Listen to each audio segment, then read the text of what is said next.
Jai Radha Madhava Kunja Bihari.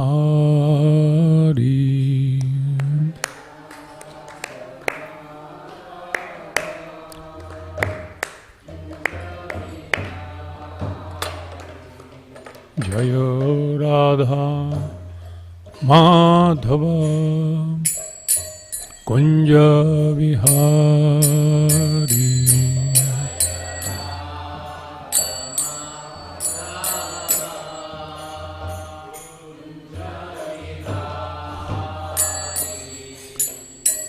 Gopijana Vallabha Girivardhari.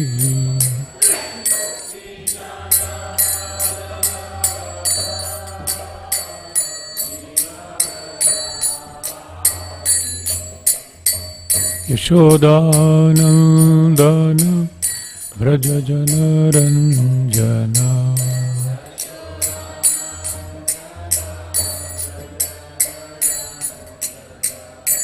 Yamuna Tira Vanachari.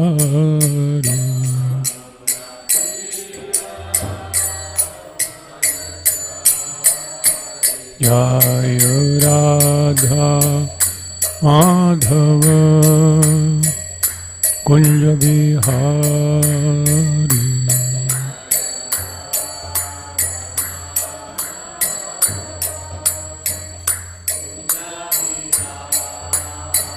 Jaya Radha Madhava Kunja Bihari.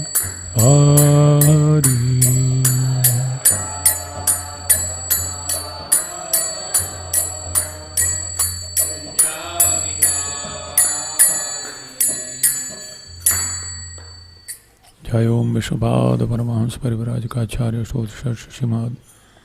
His Divine Grace A.C. Bhaktivedanta Goswami Maharaj Srila Prabhupada Ki, Sri Chaitanya Charitamrita Ki, Nitai Gaur Premanandi. All glories to the assembled devotees. All glories to the assembled devotees. All glories to the assembled devotees. All glories to Shri Guru and Shri Gauranga. All glories to Srila Prabhupada.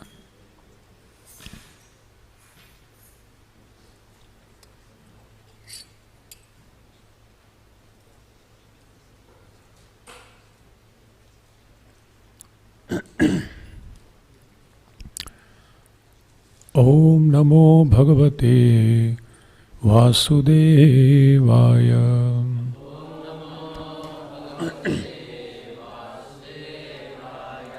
Om Namo Bhagavate Vasudevaya.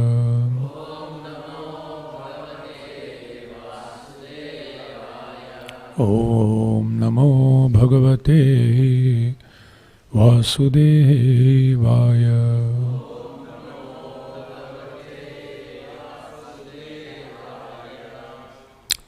Narayanam Namaskritya Naram Chaiva Narottamam Devim Saraswatim Vyasam Tato Jayanarudaya.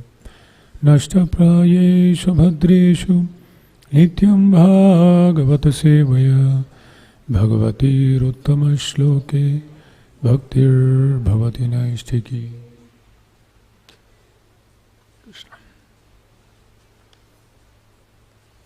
We recite the verse. We recite the verse? Okay. So this is Chaitanya Charitamrita Madhya Leela Chapter 7, entitled The Lord's Tour of South India. Text number 72.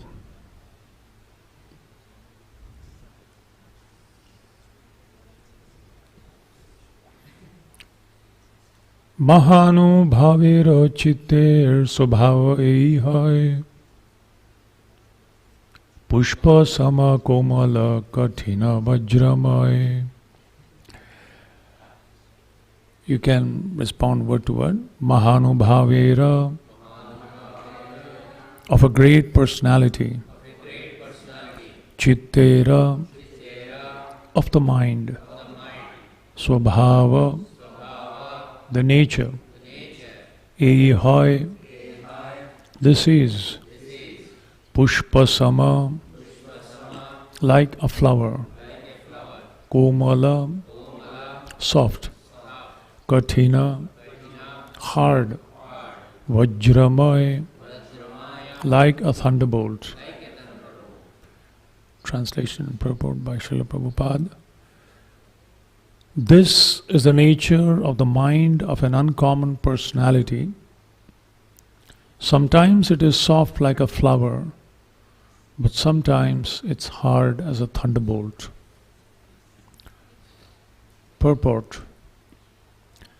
The softness of a flower and the hardness of a thunderbolt are reconciled in the behavior of a great personality.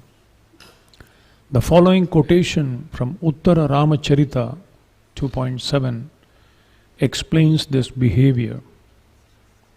One may also consult Madhya Leela, 3rd chapter, verse 21,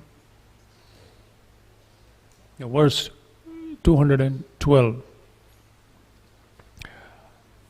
I'll read the verse because it refers here. 73. Vajradapi kathorani mriduni kusumadapi lokataranam chetamsi kon vigyatumishvaraha. The hearts of those above common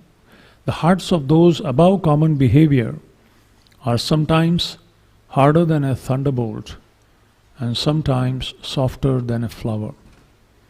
How can one accommodate such contradiction in great personalities? Since Prabhupada mentions, one must refer. One may also consult Madhya Leela 3.2.1.2. I would like to read the beautiful purport to that. Madhya Leela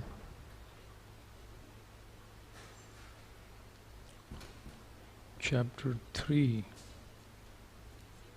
and 2.1.2.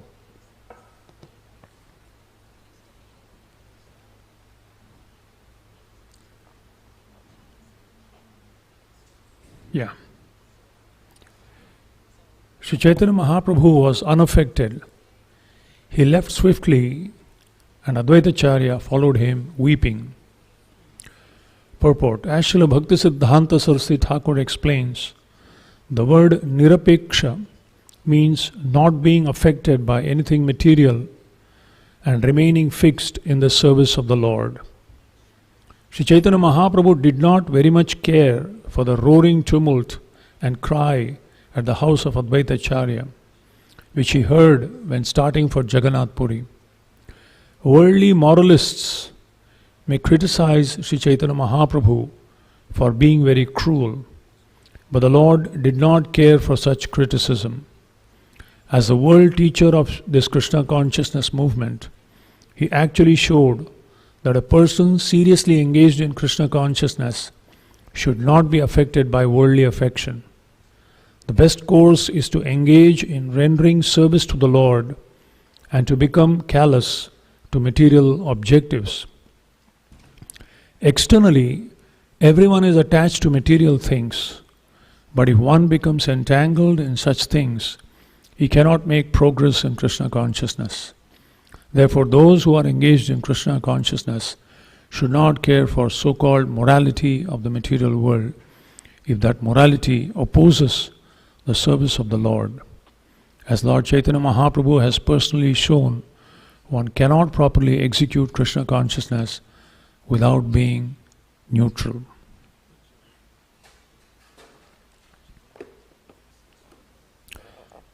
Om Ajnana Timirandhasya Jnananjana Shalakaya Chakshurunmilitam Yena Tasmai Shri Gurave Namaha Shri Chaitanya Manobhishtam Sthapitam Yena Bhutale Swayam Rupa Kadamahyam Dadati Swapadantikam Vandeham Shri Guruhu Shri Yuta Padakamalam Shri Gurun Vaishnavamscha Shri Rupam Sagrajatam Sahagana Raghunathanvitam Tam Sajivam Sadvaitam Savadhutam Parijana Sahitam Krishna Chaitanya Devam Shri Radha Krishna Padan Sahagana Lalita Shri Vishakhanvitamscha He Krishna Karuna Sindhu Deenabandhu Jagatpade Gopesha Gopika Kanta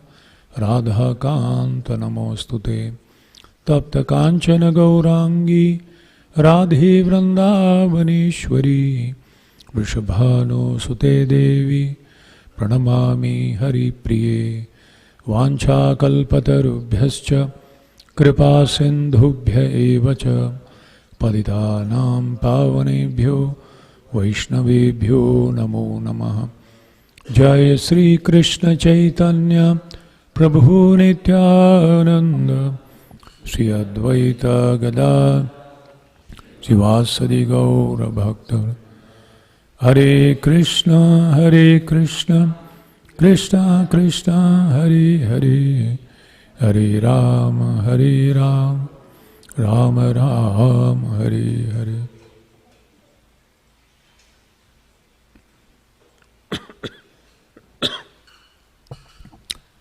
Hare Krishna. I'm extremely grateful to have been given this opportunity to serve the devotees in the service of Sri Sri Radha Kalachandji.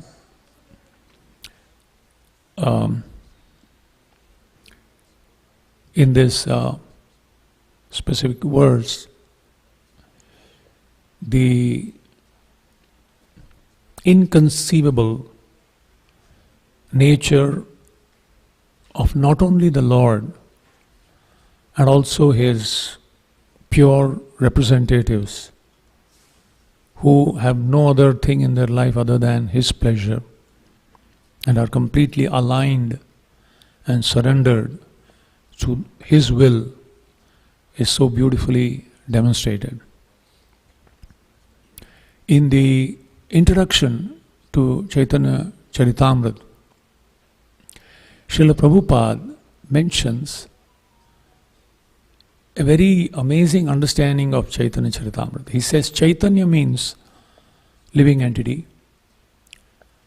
Charita means character, and Amrita means eternality. So, character of the living force in eternality is what Chaitanya Charitamrita is. That means, when a living entity is completely liberated, ready, fit to go back to the spiritual world, even though whether he may be physically present here, but his consciousness is completely in alignment with the spiritual realm, how does he function? To demonstrate this, the Lord descends along with His intimate associates. The Bhagavad Gita indicates about the spiritual world in one or two verses. Natad bhase te suryo na shashanko na pavakaha yadgatva na nivartanti tadhama paramam mama. That particular place where there is no need of a sun, moon, electricity, etc. So there is indication of the spiritual world. In the Bhagavatam, there is description of the spiritual world, especially in the 3rd canto, 15th chapter, is described as description of the kingdom of God, where the 4 Kumaras happen to enter the Vaikuntha planet. What they saw, what they experienced is described. How there is absolutely no envy there. How when the bee starts buzzing, all the beautiful birds who can have very sweet voices actually keep quiet just to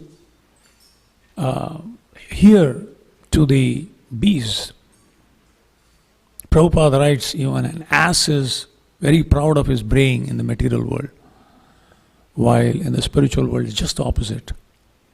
How there is no inclination for sense enjoyment. Even though the residents of Vaikuntha are surrounded by their sweethearts, Prabhupada writes, who have very beautiful features, physical features, and extremely beautiful. And they are packed in their wonderful airplanes and floating through lakes of such wonderful fragrance, such beautiful sight, which is very much enlivening to the senses. And one can easily become materially, sensually aroused. Every opportunity is there. But even for a second, if their thought goes away from there, from remembrance of the Lord, they curse themselves. Says how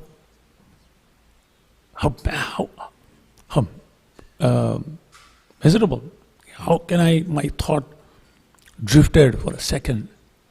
So these are just indication, ending with Vrindavan in the 10th canto, where the Lord, along with his associates, performs such sweet, loving reciprocations of rasa, where the Bhagavatam ends. In fact, the last verse of the Bhagavatam, Nama Sankirtanam Yasya Sarva Papa Pranashanam Pranamo Dukkha Shamanastam Namami Harim Param. So, where the Bhagavatam ends, the Chaitanya Charitamrita begins.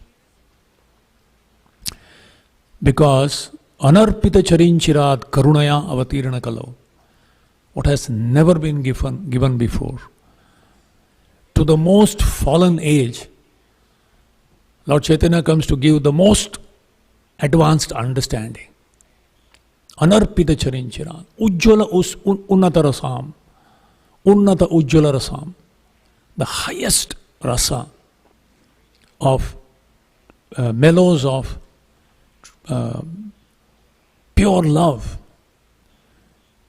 And so therefore he brings, along with his intimate associates, Yajna Sankirtana Pray,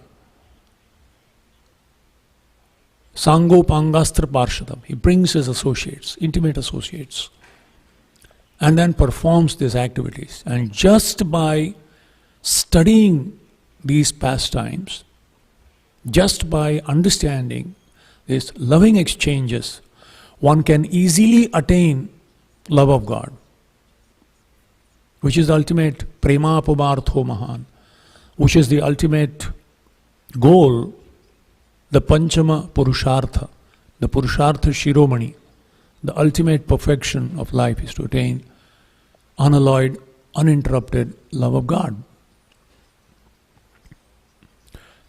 So, when a person has attained that state, then he really doesn't care about the material considerations. And here it is said, sometimes his actions or his dealings are so sensitive, like a soft as a flower. They're so sensitive. And sometimes they appear to be so insensitive, hard like a thunderbolt, absolutely unconcerned. Contradictions, full contradiction. But it is described, all the apparent contradictions are harmoniously resolved in the Lord. And similarly, to a person who is completely surrendered to the Lord, all these apparent contradictions are so harmoniously resolved in that personality. Srila Prabhupada also we see, so sensitive he was to the feelings of devotees. So many pastimes can be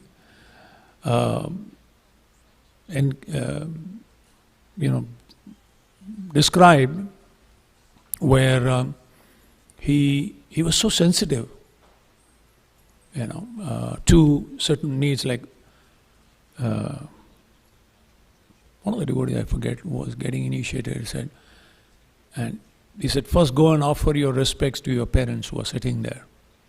It was like shocking to them, and then the Western parents, they didn't even, and he fell flat. And then, so he was very sensitive.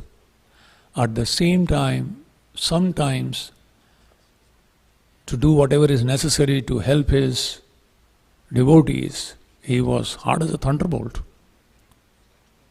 But he was only doing it with a clear understanding what will please Krishna. Accountable to Krishna. So, of course, artificially, one cannot imitate this platform. This is a gradual elevation. Srila Bhaktivinoda Thakur in Chaitanya Shikshamrit speaks about the evolution of consciousness. It can be compared to the unfolding of a blossoming of a flower. There are 5 stages he describes. Covered consciousness, then the Sanskrit word is achadita. Achadita means completely covered.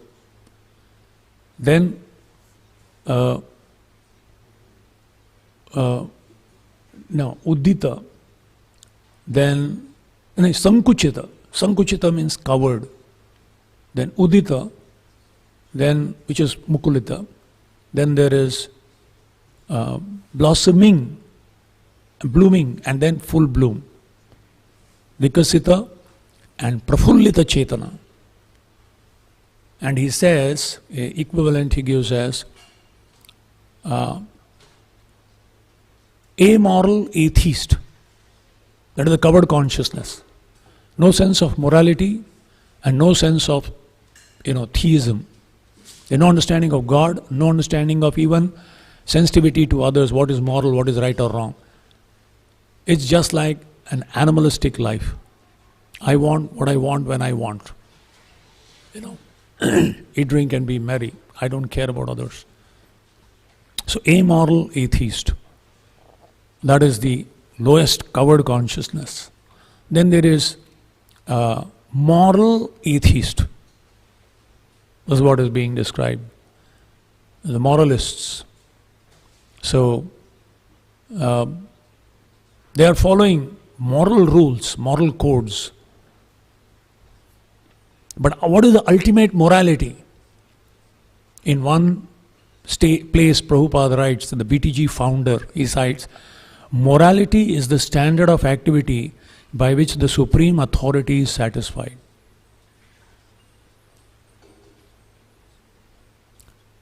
Yatra Yogeshwara Krishno, Yatra Partho Dhanurdhara, Tatra Shri Vijayo Bhutir, Dhruva Nitir. Niti is morality. Dhruva Niti means absolute morality. And in that sense, what is really moral? The gopis' activities appear sometimes immoral. Yudhishthir Maharaj telling lie on the order of Krishna appears immoral to the moralists. Arjun killing Karna in a situation which is completely against even religious rules appears immoral to the moralists. But because it's Lord's order is the ultimate morality. Because morality ultimately means what's right. If the supreme absolute truth says something, to follow that is actually right. So it is very difficult for moralists to digest. And then there is moral pseudo-theist. The worshippers of many other personalities other than the Supreme Lord. So there is dharma.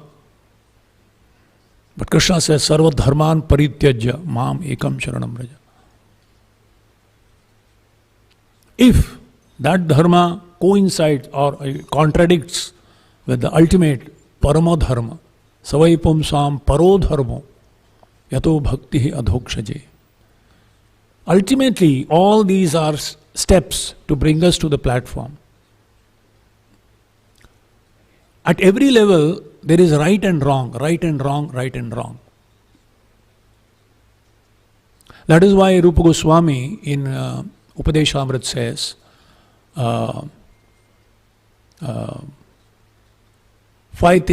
six things to be rejected, to be atyahara niyamagraha. Niyama means rules and regulations. Agraha means holding the rules and regulations. And agraha means to hold the rules and regulations for the sake of rules and regulations. And agraha means to neglect them, thinking they're not important. Rules and regulations, actually scriptures contain only two types of statements: do's and don'ts, prescriptions and prohibitions. And at every level there are rules and regulations. But they are formed systematically to take us higher. It's like staircase. When you're walking on a staircase, you have to lift your feet and put it on the next stair. And then you have to lift the previous step and then place it on the next. If you are stuck there, you can't move forward. You have to lift your step and place it next. And then remove this also. So what was relevant at one time becomes irrelevant at other time, in other stage. So therefore the rules and regulations, the spirit of the law, and there is a letter of the law. One shouldn't be stuck in the letter of the law. Understand the spirit, and after we come to a particular stage, you can give this up. Give up the karma kanda, give up the jnana kanda, to actually move towards pure devotion to the Lord, pleasing to the Lord. Even Krishna in Uddhava Gita, in the 11th canto, speaks about this. In and of itself, an activity is neither good nor bad. In and of itself. It's a question of context, it's a question of level of... Just for example, if I ask you, if a man breaks into somebody's house in the middle of the night, imagine there's a window and somebody breaks into the house and enters in the middle of the night, what do you call it? It's thievery, it's wrong. But if the house is on fire and a child is caught inside, helpless, and somebody breaks into that house in the middle of the night, that's considered glorious. So it's not about breaking somebody's window and entering in the middle of the night, but it's a question of what's the intention, what's the purpose. Someone eats only so much grain every day, is considered very austere, very pious. But if he eats one grain on Ekadashi, it's considered sinful.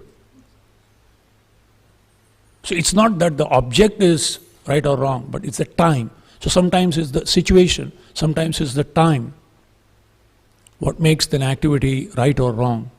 Similarly, at a state of consciousness, for a higher principle, a lower principle can be given up. That is advancement. But for a lower principle, if a higher principle is given up, that is degradation. Just like the story, Chaitanya Charitamrita, there is a story of once Lord Chaitanya was extremely tired after Kirtan, and he came into Gambhira and lied down at the door. And Lord Chaitanya was 7.5 feet. And the door was, Gambhira, if you see, it's a small, like a hut with a little, 3 feet entry. And he lied, and his feet was inside, and his head was lying right at there. And so Mahaprabhu, after lunch, would lie down, and Govinda would come and massage his feet for some time. So today, Govinda came to massage his feet, but Lord Chaitanya was lying right at the door. Now, how can he cross the Lord? But he has to serve. So he took out his shawl, put it on the Lord, and he said, Lord, can you please move a little bit? He said, no, I'm tired. I'm not going to move. Do what you want. So he put a chadar, jumped over, and he was massaging for about 40 minutes. And then Mahaprabhu got up and he said, "Oh, Govinda, you're still here? You didn't take your prasad?" "No, my lord." "Why?" Because after massaging, he would go and eat the remnants of Mahaprabhu. He said, "Why didn't you eat?" "How can I cross you, my lord?" Mahaprabhu said, "How did you come in?" Govinda didn't say anything. But in his heart of heart, he was thinking, "For your service, I will break any rule. But for my own sense gratification, I won't break even a single rule." So this is the spirit of the law. Ultimately, the essence of all rules and regulations is described in the Padma Puran. Smartavya satadam Vishnur vismartavya nujatu chit sarve vidhi nishedhyasyuhu etayoreva kinkara. To remember Krishna always and never forget him. And remembrance is very easy when you love someone. When you love, nature of love is you can't forget him. One time, Narada comes to Vrindavan and he sees all the gopis sitting in lotus posture, meditation. And he's shocked. Gopis, meditation? He asked them, "What are you doing?" I said, "We're trying to get this guy out of our heart. This Kaliya." Kaliya is a blackish complexion. Get this Kaliya out of this. He doesn't go. And we sit in meditation trying to get him in, it doesn't come. That's our state. Because we have no love. Durdaivam idrisham iha jani na anuraga. Because we have no love. It's an effort, it's struggle to just remember Krishna, even when we are chanting Krishna. But for the gopis, it's a struggle to get Krishna out of their mind. Even if they want to, they can't. Because Shunyaitam Jagat Sarvam Govinda Virahename. They can't exist without Krishna's remembrance. The whole of Chaitanya Charitamrita, Mahaprakash Leela. You see, Mahaprakash Leela. What is Prakash? Prakash means to reveal, revelation. Maha means great. The great revelation. And what was the revelation in the Mahaprakash Leela? The Lord is revealing the glory of His devotees. How much they love Him. How much their desire is absolutely selfless, just for His pleasure and for benefiting others. And the devotees are revealing their love for the heart, for the Lord. That anything that is offered, they said, "No, I don't care. Like Kolavacha Sridhar. Ask, Sridhar, ask. Mahaprabhu is becoming restless, that he is not asking anything. And Kolavacha Sridhar, "My Lord, be peaceful. Be peaceful. I am happy. Wherever you have kept me, I am happy." "No, but you have to ask. I will be happy when you ask." So, okay, if you are asking that, then ask only one thing. You keep coming as that mischievous Nimai, keep harassing me, and steal my bananas and my banana leaves for eternity.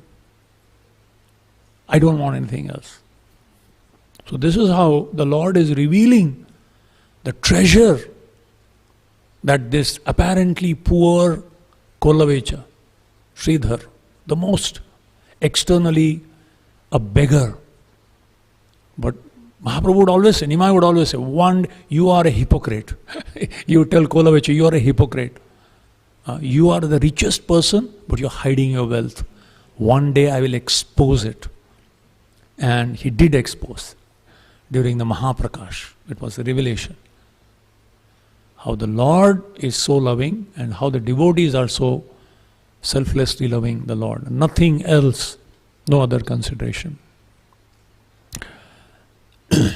Another important aspect, since we are here for devotee care, we came here for a devotee care course on behalf of the GBC's Devotee Care Committee, which has a mandate for devotee care. And the vision for devotee care is every devotee is spiritually happy, materially well situated, positively identifying with ISKCON as a caring society. Every devotee responsibly takes care of their diverse needs. Every devotee can easily and successfully achieve qualified or get qualified help within the community, and then out of gratitude and generosity wholeheartedly share that caring with others. Now this thing about materially well situated is a very controversial statement, because in the early days,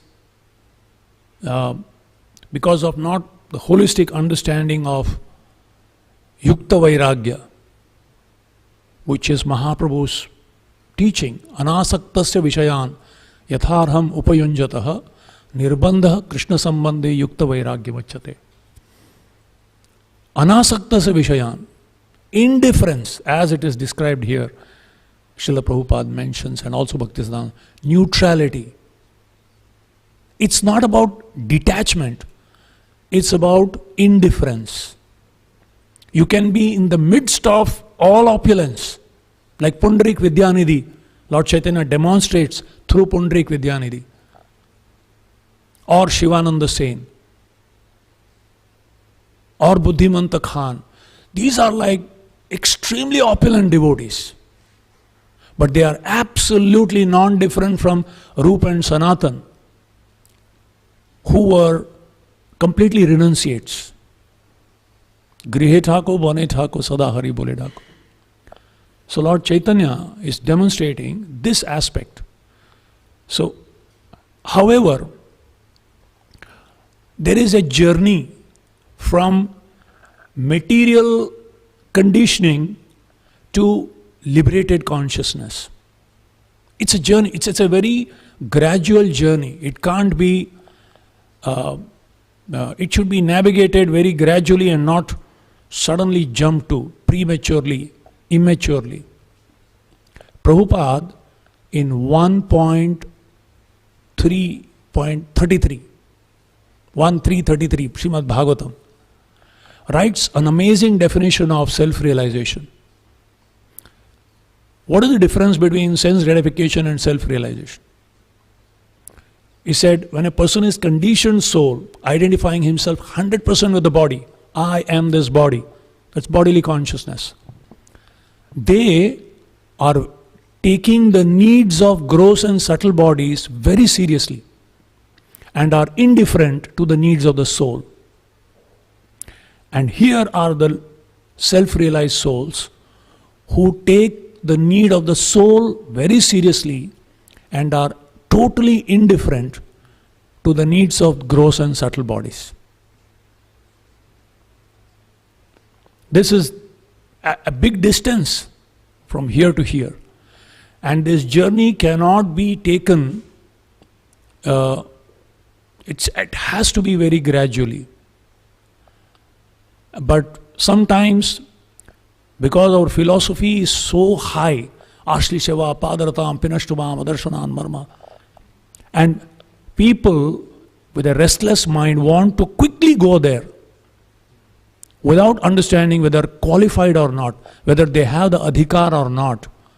Sometimes in our enthusiasm, eagerness, but immaturity, we want to act on a platform that we are not, because the needs are not properly fulfilled. And therefore, we can't sustain it in the long run. And therefore it's bound to be, it doesn't take a Nostradamus to predict what is going to happen. It's bound, it's natural, that they can't sustain it. And therefore, the whole Varnashram system is so beautifully designed that we move under expert guidance, gradually, slowly. Like, while Varnashram is strongly recommended by Lord Chaitanya Mahaprabhu, who himself followed Varnashram so very strictly, while discussion with Ramananda Rai, he says, Eho bahya age koho ar. Oh, this is external Varnashram. Speak higher, speak higher. Why does in one place he follows it so strictly, another place it says Eho bahya? Because Varnashram in and of itself is not the goal. When Ramananda Rai proposed Varnashram, he said Eho bahya. But it is recommended. Chaturvarnya maya srishtam. Varnashram is a platform which brings stability to a person, and from there to gradually move, because the gross and the subtle, Varnashram means gross and subtle body being properly situated. And after situating gross and subtle body properly, internally one has to aspire to achieve indifference to anything outside and exclusive serious about the need of the soul. That is why using Raghunath Das Goswami, Lord Chaitanya instructed, Markata Vairagya na koro, loka dikhaya. Just to show others, don't have this monkey renunciation. Yatha yogya vishaya bhunja anasakta hoya. The senses are meant to be satisfied, not gratified. I mean, they may sound the same, but still, they are. When does sense satisfaction becomes unnecessary gratification? Bhakti Vinod Thakur mentions three things. When senses are meant to be satisfied, but as a sadhaka, one should accept the objects of the senses in three conditions. Whatever is necessary, whatever is favorable, and even if it is necessary and favorable, accept it as a mercy of the Lord. Then, but internally you should be feeling, how much time I am spending on this body.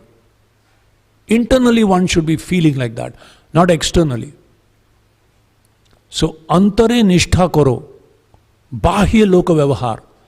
Externally, pound, shilling and pence man, but internally one should be aspiring. When will the day be? Kabe hobe bolo Sayyidi Namar.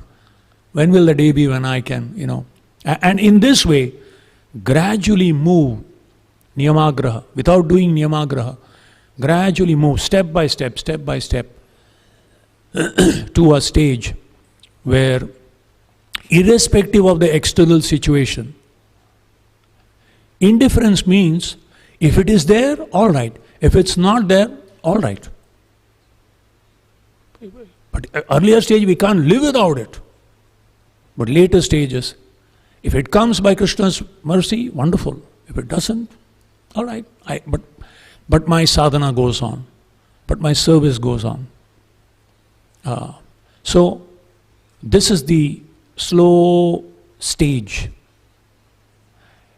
And Lord Chaitanya himself, how careful he was about the devotees. I actually wanted to quote some beautiful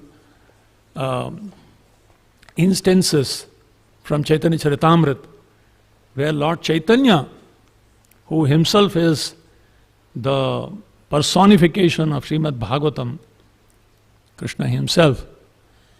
So His Holiness Sachinandan Maharaj writes about the wheel of needs. The gross body's needs are very clear. The gross body need is housing, food and shelter. Food, clothing and shelter. In Hindi they say roti, kapda, makan. Food, clothing and shelter is the need for the gross body. And for the need of the soul, very clear. Ahaituki, apratihata, Savai pumsam paro dharmo yato bhakti dakshaje. That's it's pure loving devotional service. So these needs are very clear. In between comes the subtle body, the mind, intelligence, and the false ego. Its need is not visible, but the need is legitimate. It's real. It needs to be addressed. But unfortunately, it's not as clearly visible. A hungry man without shelter and food and clothing is visible. So somebody can extend. Spiritual need, very obvious if you read Bhagavatam. But the subtle body's needs, until a person is trained to detect it and address it in a responsible way, under expert guidance, and gradually reduce that need, is the need of the hour. So what are these needs? Sense of security. It's a real need. It's a legitimate need. Sense of significance. Sense of satisfaction. Sense of self-expression. Spiritual direction. We feel lost. We are chanting, am I making some progress or not? Am I stuck in the same place? Like a boat which has an anchor. You're rowing the boat, but it's not moving. Am I moving forward or not? So somebody needs to guide and tell us, yeah, you're moving, don't worry. Go ahead. Socialization, social needs. So all these are real, legitimate needs. They must be identified, they must be addressed. So, what is security? Everyone needs to know that he, she is safe, that he, she is out of harm's way, both physical and psychological. Out of this need grows the need for air, need for food, need for rest, need for movement, shelter. Also the more subtle needs of sanity and inner well-being. I'll go crazy if I can't handle this. It's a need. So, Mahaprabhu, financial need. The same Mahaprabhu who was speaking about the highest tells in Chaitanya Charitamrita, Madhya Leela, 15 chapter, 93 to 97. This is for reference. Especially for... So, Lord Chaitanya is telling Shivananda Sen. Shivananda Sene kohe koriya samman, Vasudeva dattir tumi koriha samadhan. The Lord also respectfully told Shivananda Sen, take care of Vasudeva Datta very nicely. Vasudeva Datta is very liberal. Every day, whatever income he receives, he spends. He does not keep any balance. Being a householder, Vasudeva Datta needs to save money. Because he is not doing it, it is very difficult for him to maintain his family. He is oblivious, like Sudama. But he has a family. And then he says, please take care of Vasudeva Datta's family affairs. Become his manager and make the proper adjustments. This is the Supreme Lord who's come to preach love of God. So practical, so down to earth, so realistic in addressing these needs. And then another amazing statement he makes to Shivananda Sen, who is extremely well to do. Come every year and bring all my devotees with you to the Gundicha festival. I also request you to maintain all of them. Not all can afford big yatras, 4 months. So he's telling Shivananda Sen. So Shivananda Sen would take the full responsibility, of facilitating many devotees who couldn't. Sincere devotees, loving devotees who couldn't, so he would facilitate. And Mahaprabhu ordered him, maintenance. He would pay up the taxes, everything too, or the toll and the passing. He would take full responsibility for them, for many of them at least. Physical need, sometimes in the name of detachment and renunciation, superficially we may act on a platform where we feel that all these physical needs are, like Srila Prabhupada one time saw one lady one devotee, lady devotee, shivering sitting in the class, and I said, hey, and she's a full-time dedicated, she says, you should give some clothes, she should give some warm clothing to her, because she's so humble, she's not asking, but you should give. So here is Lord Chaitanya experiencing in the Antya Leela, in the Gambhira, the highest ecstasy of love of God. Highest ecstasy. But still he is aware of the physical need of others. So here is Chaitanya Charitamrita Antya Leela 19 chapter 68 to 73. Thus Shankar Pandit lay at the feet of Sri Chaitanya Mahaprabhu. Because Lord Chaitanya would sometimes rub his face against the wall and he would completely hurt himself. Sarup Damodar Goswami and others decided that there should be one attendant inside the Gambhira, and that was Shankar Pandit. So Shankar Pandit lay at the feet of Sri Chaitanya Mahaprabhu, and the Lord placed his legs upon Shankar's body. Shankar became celebrated by the name of Prabhu Padopadhana, the pillow of Lord Chaitanya. He was like Vidura, as Shukadeva Goswami previously. Vidura would also keep, when Krishna came to Vidura's house unexpectedly, he was kept his feet on his feet and massaging him, speaking to him. Shankara massaged the legs of Chaitanya Mahaprabhu, but while massaging, he would fall asleep and thus lie down. I mean, Mahaprabhu is another level. Poor fellow, what can he do? He would go to sleep. He would lie asleep without a covering on his body, and Sri Chaitanya Mahaprabhu would get up and wrap him with his own quilt. He would be sleeping, and then suddenly he will wake up and find that he's cold, and he would put a cloth. This is when he was experiencing the highest ecstasy. So this is Lord Chaitanya. Similarly, there are so many needs, so many beautiful pastimes, like significance. Significance is, we have a self, we don't have false ego, but there is a sense of ego. And that ego needs a sense of respect, self-worth. So Lord Chaitanya, when he met Haridas Thakur said, I want to leave, my Lord. I know that you're going to end your pastime. I want to leave. So please give me permission. Give me, just fulfill my desire. That I want to leave my body in front of you. My eyes watching your face. Your lotus feet on my heart, and my lips chanting Sri Krishna Chaitanya, Sri Krishna Chaitanya. I know it's asking for too much, but please fulfill this one desire. Lord Chaitanya said it will be fulfilled. But then he said, Haridas considered himself so insignificant. Lord Chaitanya said, how can you live in my, how can I live without you? Mahaprabhu, immediately after Jagannath darshan, every day would come with prasad to have darshan of Haridas Thakur. And he is telling Haridas Thakur, without you, how can I live? How can I live without you? A leader ideally should make everyone feel important. Imagine telling someone, Prabhu, thank you so much. Without you, I don't know what would have happened, how this service would have gone on. Or to make others feel your existence, presence or absence doesn't make a difference, okay? What to speak of, you're a burden. That's like, crushing a person completely. So, Mahaprabhu is saying, Haridas, how will I live without you?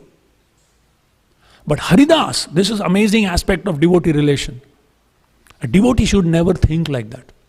That I am most significant. Without me, how can the world survive? How can ISKCON live without me?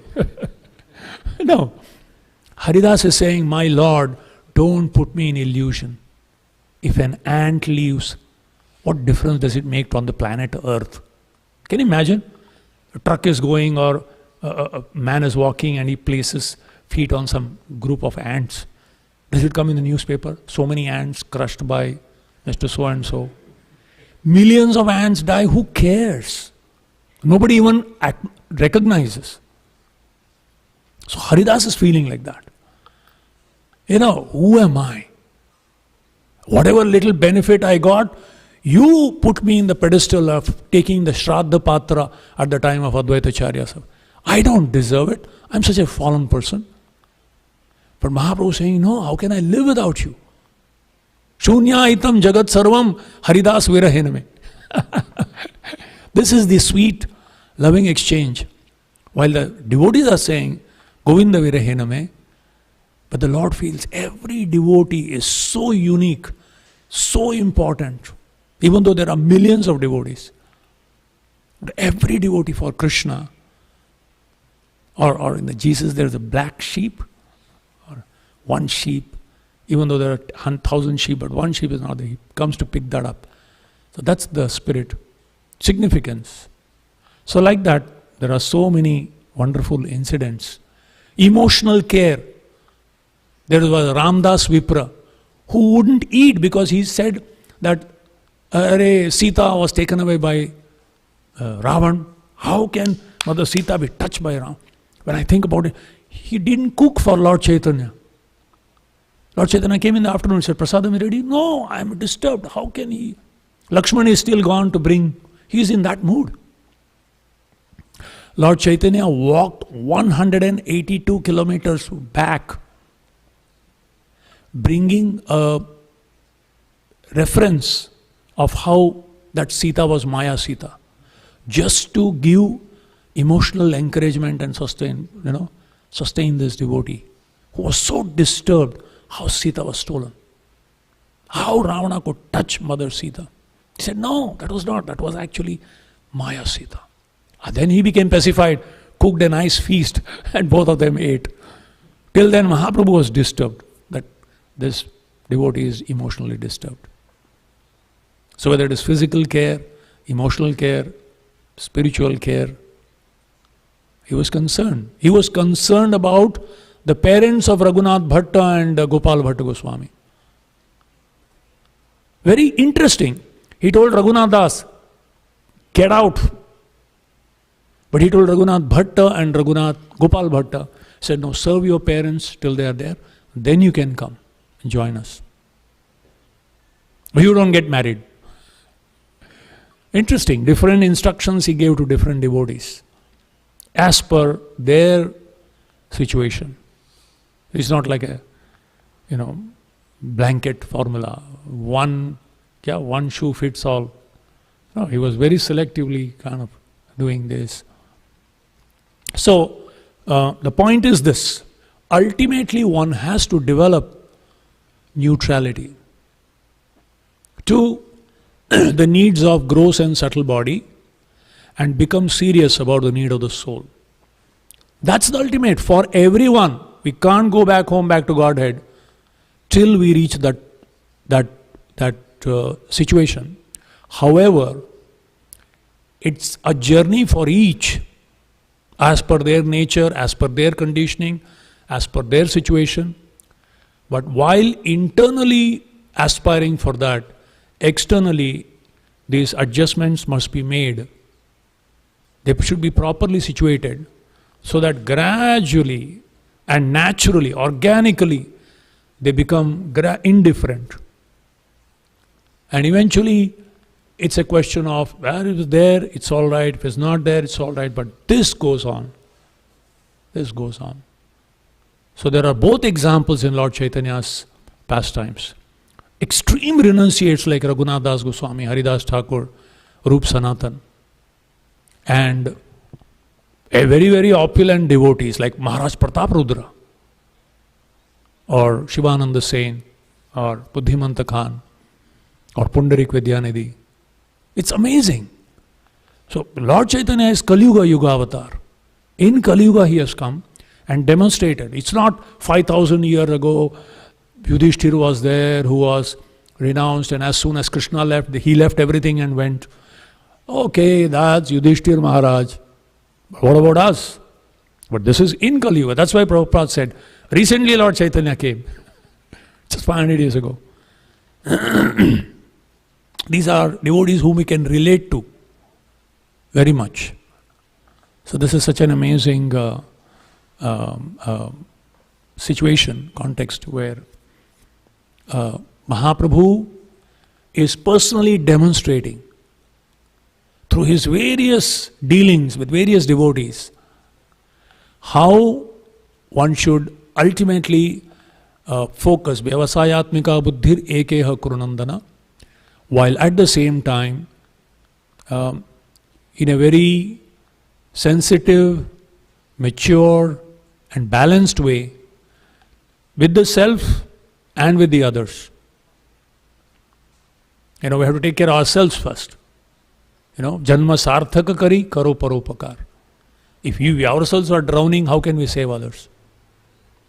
So we have to save ourselves by being responsible in understanding our needs, acknowledging it, not artificially, superficially, prematurely neglecting it, nor pampering our needs too much. This is the balance. Realistically, legitimately acknowledging it, addressing it, and moving forward. And similarly also with the others, because Vaishnava Seva, paradukha dukhi, a devotee is always concerned. And it's actually mutual reciprocation, because only in a community can we actually progress together. And where there are communities of devotees who are doing responsibly concerned for each other and themselves, devotional progress becomes so easy and so natural, actually. Of course, it's not easy. It's very easy to speak sitting on a Vyasasan, but to practically apply it, we need to pray to their lordships and also beg the mercy of Srila Prabhupada and his glorious followers, take inspiration from them, and then move on in the journey. Thank you very much. Hare Krishna. So, can take a couple of questions if there are any. Yeah, Prabhu, and then.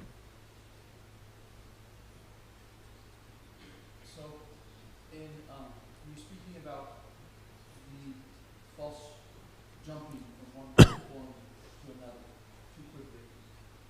In Canto 3, Uddhava is speaking to Vidura and instructs Vidura to go speak to Maitreya Rishi. And in the purport, Srila Prabhupada talks about the offense of a junior or new devotee jumping the senior devotee. So, in the enthusiasm of a junior devotee, sometimes they're unintentionally doing this. But some senior people might get offended. So my question is although sometimes it might even seem that another senior devotee is encouraging this jumping of another senior devotee. So if the senior devotee, or somebody who is senior, is being consistently disturbed by these activities, what can they do to help relieve that disturbance? First and foremost, I don't know if I understand you right. First and foremost, we should be clear of our intention. Are we pure in our intention, or do we also have an agenda? We have to be very sincerely questioning ourselves. What's my motive in doing what I am doing?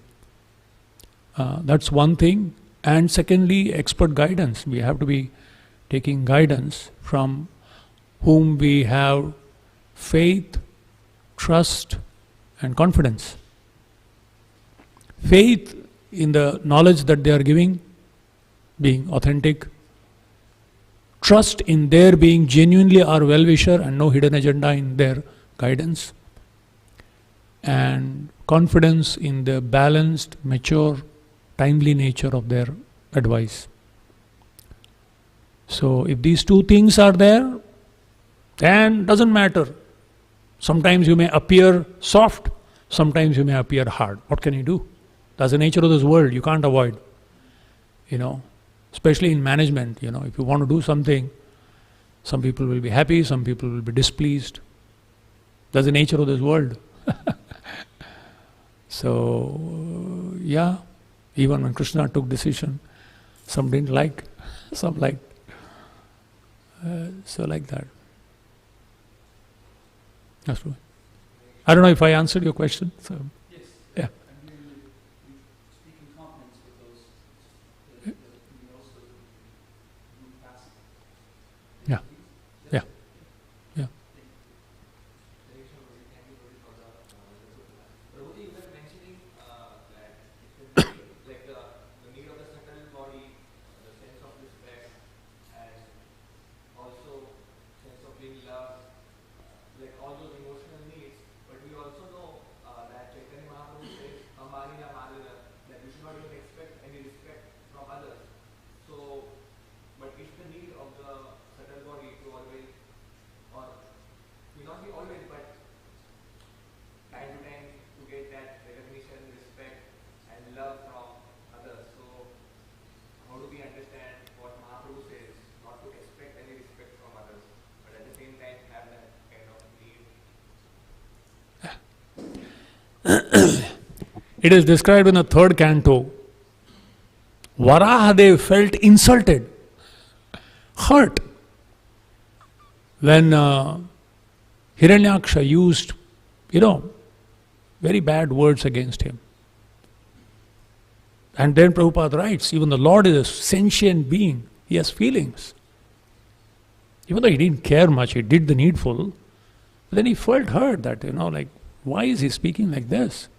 To me, what did I do wrong? I'm just doing my business. So, regarding this is the balance. I'll give you two examples. In the Shastras, the Vedic culture, this is cultural part. We have to create a culture of Vaishnava society. What is that culture? In the Vedas, the Vedic literature, it says, Brahmanas must be given charity. If you don't give charity to the Brahmanas, you will go to hell. And the Brahmanas are told, if you take even 1 paisa or 1 penny for your unnecessary sense gratification, you will go to darker hell. Householders are told, Atithi Devo Bhava. Guest should be respected as good as God, who has just come without announcement or without appointment. So one should be respecting the guests. And the guests are told, don't take undue advantage of the hospitality of the host. That is why Yudhishthir asked Arjun, when he came with a morose face, he said, did you overstay in Dwarka and did someone disrespect you? Is that one of the reasons why you're feeling morose? So here is a mutual balance. So, the devotees are told, Nadhanam, Najanam, Nasundarim, selfless, be selfless. While the leaders should be thinking about their needs. I was giving this example the other day. In the circus they have this trapeze act. You know what is this trapeze act? In the earlier days they used to have this huge, tent, huge tent. And on top they have these cradles, people are standing, and there is a 2 rope coming and a stick. And they hold like that and they fly like this, swing. He comes like this and this person comes like this. He holds his lotus feet and then takes away. They were swinging like that. If they fall, they're going to break their legs. They're going to die. And they're doing it for the circus company. And the circus company is concerned about their star performers. Because these are our people who are giving their life for the circus. So they put a net. So that in case they fall, there is safety for them. Obviously they don't fall. They're not supposed to, at least. Because of their training. But when these performers see the net, they feel so obliged, so grateful to the company that they're so much concerned about it. They, without any concern, give their life for the circus. So, there is a mission and there are the missionaries. The mission should be concerned about each of the missionaries because they are assisting the mission. And the missionaries should be always thinking about the mission. It's not that mission is only thinking about its own self and the missionaries are thinking about their own selves. That's a very unhealthy situation.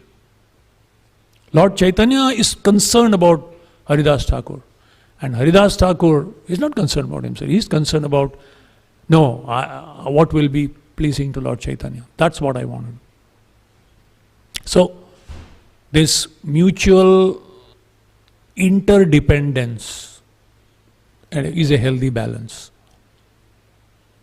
So, so while the leaders should be concerned about each of the individuals in the community also should be thinking about the whole mission, or each individual should be thinking about the overall mission and the community, and the leader should be thinking about. This is a kind of balance.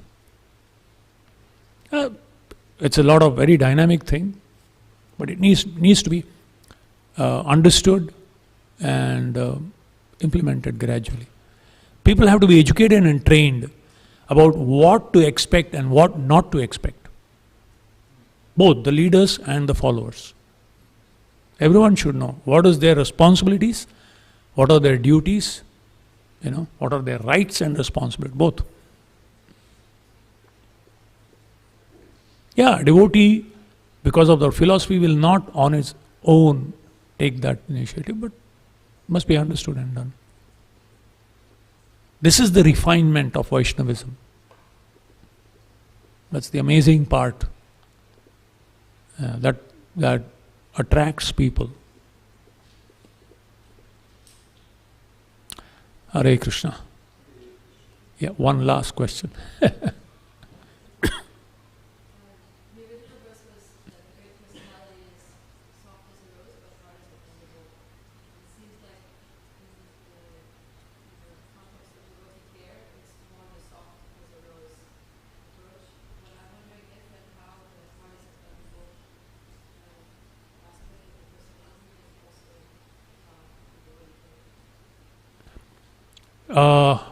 I can read out so many letters.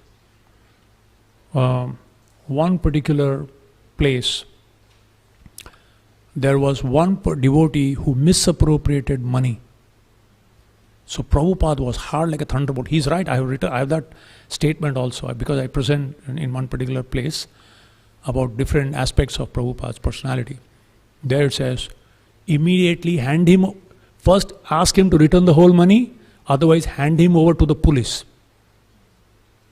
The same Prabhupada who is concerned about the pig pan, the hippies, and allowing them, but like one devotee said, Mahaprabhu is Patita Pavana, not Kapata Pavana. The same Mahaprabhu who is so Namo Mahavadanyaya, hard like a thunderbolt with respect to Kala Krishnadas and Chota Haridas. To show to the whole world, the mission cannot tolerate all these kinds of things. The missionaries may take care of that individual. Individually they can be taken care, but the mission, if everything is allowed, then it becomes very compromised and diluted. So that's why you can do this. You know where to be hard and where to be soft if the mission is in focus. Then you are neutral to the individual's feelings. Because you're understanding what will Krishna, I am accountable to Krishna. Will this please Krishna or his mission or disturb the mission? That's why Vidura told, can you imagine such a sweet Vaishnava like Vidura is telling Dhritarashtra, abandon this Duryodhana immediately, otherwise your whole dynasty will be finished. You along with your whole dynasty will be finished. So that's harsh. But he said, Chanakya Pandit says, this is Niti Shastra. To protect a family, a person can be sacrificed. To protect the village, a family can be sacrificed. To protect the nation, a village can be sacrificed. And to protect one's ultimate goal, everything can be sacrificed. So there, that focus needs to be there and not be So this is the difference between sentimentality. I asked one time one senior disciple of Prabhupada, what's the difference between compassion and sentimentality? Arjun was showing sentimentality towards, Bhishma, Drona and all that. And then he said, this is impotence. Shooting arrows, even though he loved Bhishma, with tears in his eyes he was shooting arrows. It's amazing. He had tears in his eyes, he was refusing. And later on, at the behest of Krishna, he shot arrows, piercing through and through. Can you imagine? Someone whom you love the most, but you have to